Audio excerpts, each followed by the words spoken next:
sahabat yang dikasihi Kristus, selamat berjumpa kembali dalam acara Sapaan Sahabat. Kali ini kita ada di bawah tema Let God Love You the Way God Wants.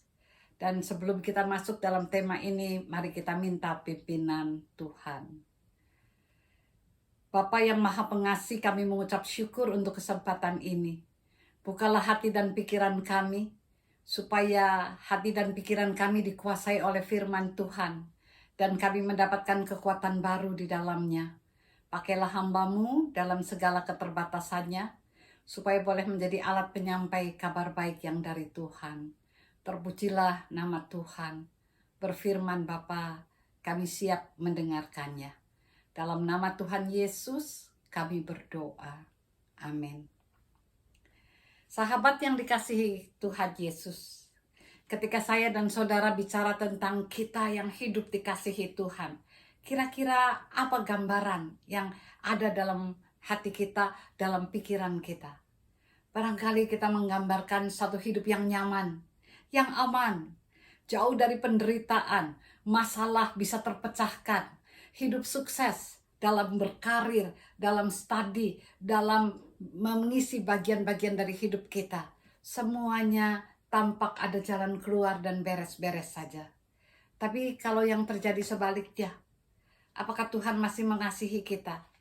Kalau ada penderitaan, ada kelemahan tubuh, ada luka-luka dalam hati kita, ada perlakuan lingkungan yang menyakiti kita, dan kita berjalan tanpa pembelaan, ada penindasan yang dialami, apa pada saat itu kita bisa berkata, biarkan Tuhan mengasihi aku menurut caranya? Paulus di dalam Roma 8 ayatnya yang ke-38 sampai dengan yang ke-39.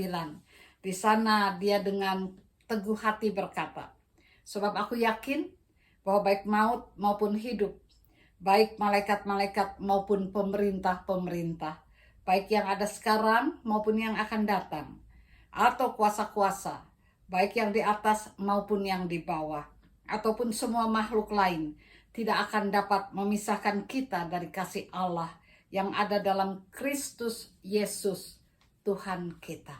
Wah, apa hidup Paulus nyaman-nyaman saja? Sangat tidak.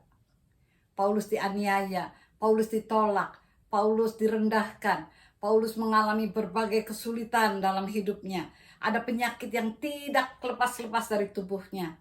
Dan di tengah-tengah semua itu Paulus bisa bicara bahwa tidak ada kekuatan apapun, tidak ada kondisi apapun yang dapat memisahkan dia dari kasih Kristus.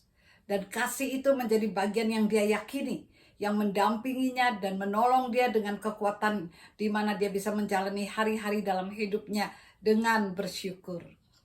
Maka apa rahasianya? Yang pertama adalah, apa saya dan saudara yakin tentang siapa Yesus yang mengasihi kita? Kita punya relasi yang membuat kita merasa pasti dan bisa mempercayakan diri kepadanya. Ataukah sebenarnya kita punya banyak pembanding untuk bisa mengasihi dia? Pembanding-pembanding yang ada dalam hidup kita, pikiran kita, keinginan kita, kecemasan kita, kekuatan yang ada pada diri kita untuk mencapai keinginan menurut target kita. Apa di sana kita kadang-kadang kehilangan apa yang dikatakan pengalaman kasih Yesus dalam hidup kita? Ketika kita berpikir bahwa kasih Yesus adalah sesuatu yang dipakai untuk apa yang kita inginkan, untuk apa yang kita rancangkan, untuk apa yang kita butuhkan saja, maka sebenarnya kita harus belajar lagi tentang bagaimana membiarkan, memberi kebebasan kepada Tuhan untuk menjelaskan kasih-Nya menurut caranya. Saudara-saudara, yang pertama dibutuhkan adalah apa yang disebut dengan penghayatan akan makna kasih yang diberikannya kepada kita. Apakah itu memberi sebuah pengalaman untuk bersyukur? Apakah kasih Tuhan itu terasa mengubah kita dan menjadikan orang yang berani mempercayakan diri kepadanya? Sebab ia begitu pasti. Kasih-Nya membuat kita merasa bahwa kita sedang berada dalam sebuah gerakan kasih Kristus itu sendiri dan kita berjalan mengikutinya. Adakah kita takut pada salibnya? Adakah kita takut pada derita sengsaranya yang sudah dijalaninya supaya itu semua menjadi kemenangan buat hidup kita? Apa saya dan saudara yakin ia sudah melewati itu dan sudah memenangkannya bagi hidup saya dan saudara? Yang kedua, kita adalah bagian dari kehidupan itu sendiri. Saya dan saudara tetap hidup di dunia ini, mengalami apa yang orang lain juga alami. Dan ketika kita mengalami semua itu, apa kita bisa menjelaskan tentang artinya hidup dikasihi oleh Yesus? Bahwa tidak ada apapun juga yang sedang terjadi dalam perubahan hidup kita yang dapat memisahkan kita dari kasih itu. Seberapa melekatnya kita kepada Dia, mencari dan terus menemukan makna sebuah relasi yang membuat kita berkata, ya Tuhan, ku percaya, aku percaya. Melewati lembah air mata sekalipun, aku tetap percaya kepadamu. Ini mesti keluar dari sebuah pengalaman nyata, pengalaman spiritual kita bersama dengan Tuhan. Ini keluar dari pencarian yang terus menerus. Apa yang kita alami dengan merasa menjadi orang yang dikasihi, be blessed, diberkati, dan menjadi the beloved-nya Tuhan. Maka yang kedua, ketika kita terus menggali pengalaman rohani kita bersama dengan Tuhan, apa kita sampai pada keberanian untuk berkata bahwa situasi dan kondisi bukanlah menentukan artinya kasih Tuhan. Kita tidak memberi pembanding dalam hidup ini tentang kasih-Nya yang sudah dijalani dan dianugerahkannya pada kita. Tidak ada pembanding tentang kasih Tuhan. Yang ada hanyalah terus-menerus belajar, memahami. Ketika rancangan kita tidak sama dengan rancangannya. Ketika Dia katakan, aku menghajar yang kukasihi. Ketika kita mengalami berbagai situasi dan kondisi yang tidak menyenangkan. Ketika kita berharap bahwa penderitaan kita cepat selesai dan masih terus berlangsung. Apa kita yakin Dia ada?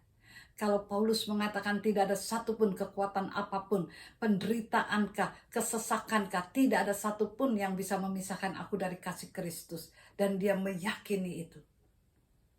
Saya dan saudara ikut yakin, ini bukan sekedar pengetahuan yang diberikan.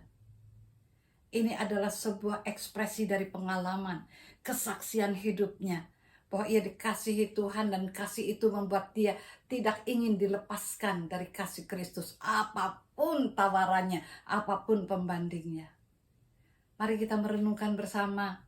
Ada banyak peristiwa dalam hidup kita yang kadang-kadang membuat kita begitu cemas dan khawatir. Begitu kehilangan kasih Tuhan. Ada rasa marah, ada rasa pahit. Ada satu proses panjang yang kita kadang tidak tahan lagi. Ini manusiawi. Paulus tidak mendadak bisa mengucapkan Roma 8 ayat 38 dan 39. Ia masuk dalam prosesi pengalaman itu. Sehingga dia berkata dengan yakin. Sebab aku yakin bahkan maut pun atau hidup. Bahkan malaikat atau pemerintah-pemerintah. Baik yang ada sekarang maupun yang akan datang. Kuasa-kuasa baik yang ada di bawah ataupun makhluk lain tidak akan dapat memisahkannya dari kasih Kristus. Masuk pada kata aku yakin. Kita harus belajar terus mengenal Dia. Karena Tuhan pasti sudah mengenal kita. Rasa haru secara emosional saja tidak cukup. Sebab di samping rasa haru secara emosional, kita juga mengalami banyak keluhan dalam hidup. Kita juga kadang-kadang tidak berani bertahan lebih sabar lagi terhadap apa yang sedang kita jalani. Kadang-kadang kita merasa kehilangan semua yang kita maksudkan tentang merasa sebagai yang dikasihi. Tapi kata yakin adalah sebuah perjalanan, sebuah proses. Ketika kita jatuh bangun, apakah kita menemukan bahwa Dia ada dan meyakinkan kita, Ia mengasihi kita. Waktu Dia mendidik kita, waktu Dia membiarkan kita menjawab iman kita, apakah kasih-Nya tetap terasa? Saya menutupnya dengan pengalaman pada waktu perang saudara di Amerika.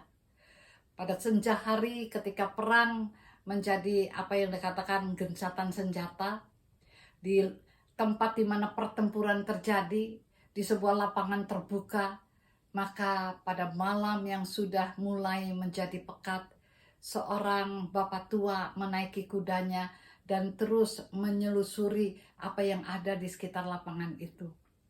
Ada banyak mayat, ada suara erangan, dan ada jeritan juga. Ada bisikan kesakitan yang sudah hampir tidak terdengar. Dan bapak tua ini melewati, setiap dia melihat ada tubuh manusia. Ada yang sudah tidak bergerak, dan dia tahu itu sudah meninggal. Tapi ada yang mengerang dan dia dengarkan suaranya. Ia berputar terus, sampai tiba-tiba dia mendengar suara yang terdengar merintih amat lemah. Tapi bapak tua ini tersengat. Sesuatu yang mengikat dia dengan apa yang terjadi dari erangan yang kecil dan lemah itu. Dia turun dari kudanya. Dia membungkuk dan mendekati suara orang yang mengerang itu. Dan kemudian dia memeluknya. "Anakku," katanya, "anakku." Si anak yang dalam keadaan kondisi yang amat parah, dengan suara yang sangat berat dan terbata-bata, kelelahan, dan juga mengalami penderitaan dari peperangan itu, dia berkata, "Ayah, aku tahu Engkau pasti datang. Aku tahu Engkau pasti datang." Wah saudara, saya dan saudara mengalami jaminan kasih seperti hubungan Bapa dan anak tadi. Bapak itu mencari anaknya bahkan dalam erangan yang paling kecil. Dia datang dan memeluknya dan berkata, "Anakku, anakku." Saya dan saudara, ketika kita berkata, biarlah Tuhan mengasihi kita dengan caranya, apa kita juga yakin pasti Dia menemukan kita, mendengar erangan kita, mengerti ketidakberdayaan kita. Dan kalau begitu, kita akan berkata seperti anak itu, "Aku yakin Engkau pasti datang, Engkau pasti datang." Cinta itu tidak pernah melepaskan yang dicintainya. Dalam kondisi apapun, Dia pasti datang dan meneguhkan, menjawab, atau menjelaskan didikan apa yang sedang Ia berikan dalam hidup kita. Mari bersama meyakini, dengan caranya sendiri, Tuhan menjelaskan kehadiran dan cintanya. Kita tidak bisa mengukurnya dengan situasi dan keadaan kita. Tapi kita meyakini, pasti Dia mendengar jeritan lirih kita. Dan Dia pasti datang. Dia pasti memeluk kita dan bilang, "Anakku, anakku." Wah, betapa sukacitanya dicintai oleh Tuhan yang dalam kebebasannya selalu bisa menjelaskan bahwa Ia mengasihi kita.